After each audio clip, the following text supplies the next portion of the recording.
Akkam jirtu kabajamtootaa fi hordoftoota Oromiyaa Freedom Media dambalii gungummata irraa oduu siin dhageessifna jalqabarratti hangafoota oduu. Oomisha warqee naannoo Gaambeellaa aanaa Diimaa keessaa kan gara baankii biyyaalessaa galfame dhibbeentaa 29 qofa ta'uu ibsame. Miseensi paarlaamaa fi ergama addaa pirezidaantii Soomaaliyaan biyyattiin hariiroo waraana Masrii waliin uumachuu erga mormanii booda aangorraa kaafaman. Hidhattoonni faannoo magaalaa Matammaa to'achuu isaanii hordofee Suudaan daangaa Itoophiyaa waliin qabdu cufte. Oduu kenna biraatiin Raashiyaan haleellaa qilleensaa magaalaa Karviv irratti raawwachuun yoo xiqqaate namoonni 41 ta'an miidhamuu qondaalli himanitee jiru. Oduu siin dhageessuun kan isin waliin turan awwal kurkuraatii amma oduu bal'inaa. Oomisha warqee naannoo Gaambeellaa aanaa Diimaa keessaa kan gara baankii biyyaalessaa galfame dhibbeentaa 29 qofa ta'uu ibsame. Oomisha warqee naannoo Gaambeellaa aanaa Diimaa argamu kana keessatti baankii biyyaalessaaf galii kan taasifame dhibbeentaa 29 qofa ta'uu bulchiinsi aanichaa beeksise.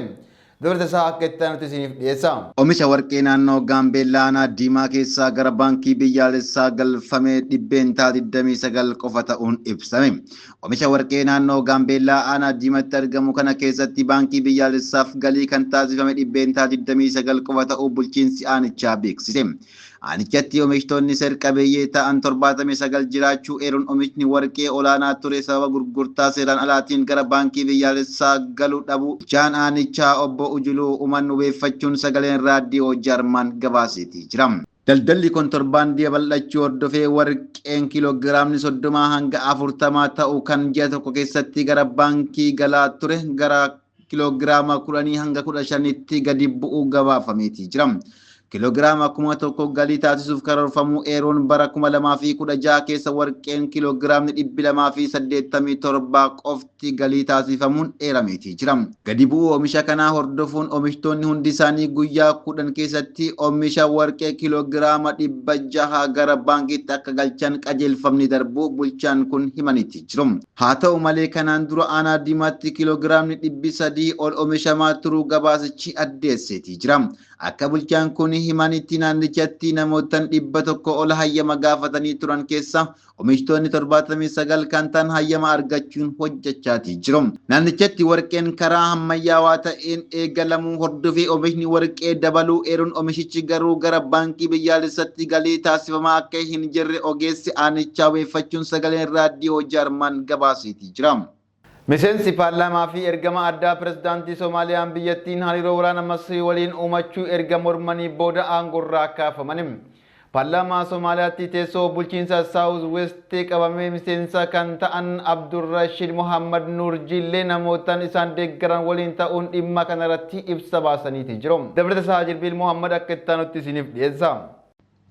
Miseensi paarlaamaa fi ergamaan addaa pirezidaantii Soomaaliyaa biyyattiin hariiroo waraana Masrii waliin uumachuu erga mormanii booda aangorraa kaafamanii paarlaamaa Soomaaliyaatti teessoo bulchiinsa Saawuz Westiif qabametti miseensa kan ta'an Abdirashiid Mohammad Nuur Jillee namoota isaan deeggaran waliin ta'uudhaan dhimma kanarratti ibsa baasanii jiru. Ibsa isaanii kana hordofuudhaan aangoo pirezidaantii biyyattii irratti muudan ergamaan addaa dhimma fayyaa fi sirna nyaataa irraa kaafamanii jiru.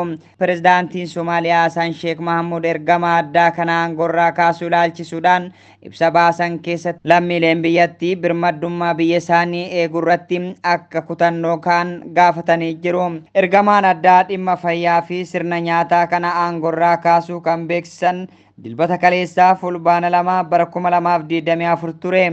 Bulchitoota miseensa mootummaa federaalaa ta'anii fi teessoo paarlaamaa keessaa qaban keessaa tokko kan taate bulchiinsi Saawuz West Itoophiyaa waliin wal daangessiti.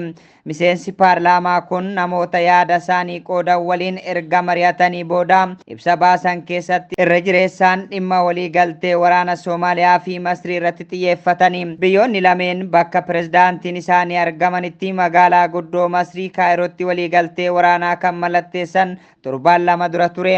Walii galtee kana hordofuudhaan xiyyaaronni waraanaa Masrii 2 torbee darbee meeshaa waraanaa fe'anii Muqaadishoo galanii turani.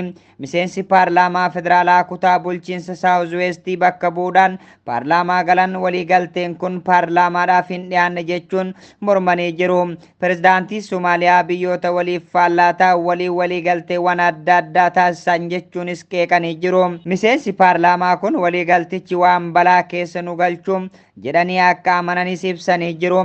Miseensi paarlaamaa kun waliigaltichi dhimma Abbayyaa gara Somaaliyaatti kan fiduu fi waraana gaafa Afrikaatti fiduu akka danda'us ibsuudhaan waldhabdeewwan akkanaa kun keessumaa uummata kutaa bulchiinsa kaaba lixaa irratti rakkoo akka fidu hubachiisanii jiru.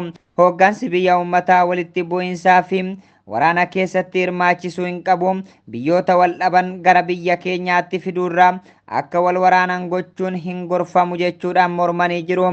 Miseensi paarlaamaa ibsa kana miidiyaadhaaf dhiyeessan kun miseensi paarlaamaa kutaa bulchiinsa Saawuz Weestii bakka bu'uudhaan Abdirashiid Muhammad Nuuree Jilleeti. Ogeessa fayyaa kan ta'an Abdirashiid baatii bitootessaa keessa ergama addaa fayyaa fi sirna nyaataa ta'uudhaan pirezidaantii biyyattii Hassan Sheekh Mahamudiin muudamanii turani. Abdirashiid Muhammad Nuuree Jillee sababa ittiin aangorraa kaafamaniif ibsi kun ifa hin goone. Pirezidaantiin biyyattii yaaddoo biyyattii mudate hambisuudhaafis lammiilee biyyattiidhaaf qondaalonni biyyattii cinaa akka dhaabbatan dhaamuu ibsicha irratti eeranii jiru.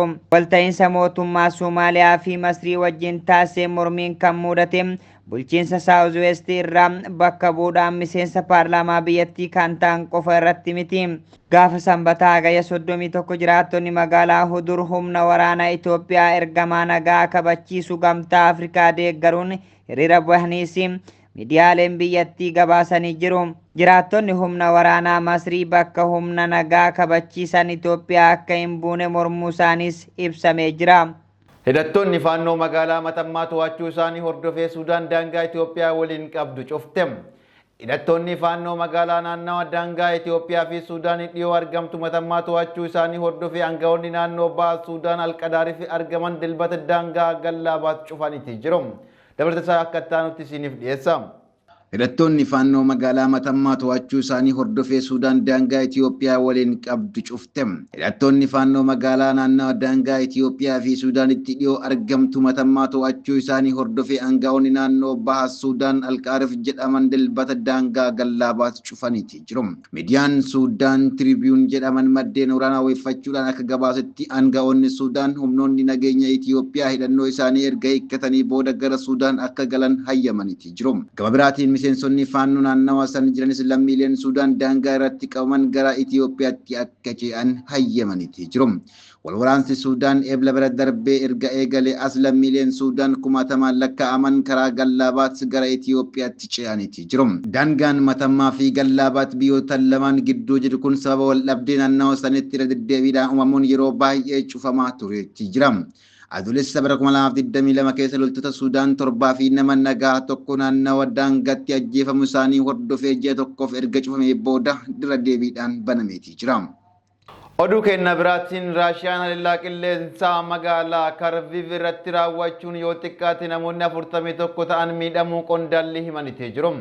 Bulchaan naannawa kanaa Oleg Simbov kanneen haleellaa qilleensaa kanaan miidhaman keessa daa'imman 5 ta'uu ibsanitti jiru. Dabartasaa haxuubaa bunii akka taanutti isiniif dhiyeessiti. Raashiyaan haleellaa qilleensaa magaalaa Kaarkiiv irratti raawwachuun yoo xiqqaate namoonni 41 ta'an miidhamuu qondaalonni himan. Bulchaan naannawa kanaa Oolee Saayinii Huuboof kanneen haleellaa qilleensa kanaan madaa'an keessaa daa'imman 5 ta'uu ibsan. Raashiyaan bu'uuraalee misoomaa lammiilee nagaa irratti xiyyeeffachuun barbadeessaa jirti jechuunis himataniiru.